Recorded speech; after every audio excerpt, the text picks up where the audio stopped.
స్తోత్రము స్తవ్యస్తవ ప్రియ స్తోత్రం స్తోతస్తోతరణ ప్రియ పూర్ణం పూర్ణయిత పుణ్యం పుణ్యకీర్తిరనామయ. నామావళి.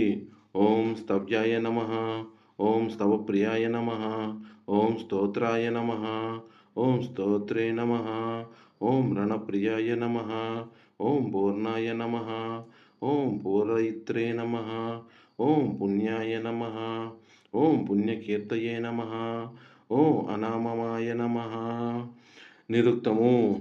స్తోత్రంబునకు తగినవాడు, తనను గూర్చి చేయు స్తోత్రము తనకు ప్రియముగా కలవాడు, జ్ఞానమునిచ్చి స్తోత్రము చేయించుకొనువాడు, నిత్యసూరుల దేవతలు మొదలగు వారి చేత అభిష్ట సిద్ధికై స్తుతింపబడువాడు, తనను స్తుతించు వారిని తానే స్తుతించువాడు, సాధు పరిత్రాణార్థమై యుద్ధము ప్రియముగా కలవాడు, స్వతః పూర్ణుడు, స్తుతించు వారి కోరికలని తీర్చువాడు, పాపులను కూడా స్తోత్రార్హుల గావించువాడు, తన వలె తన సంకీర్తనము సైతము సకల పాపహారిగా కలవాడు, సంసార వ్యాధికి విరోధి.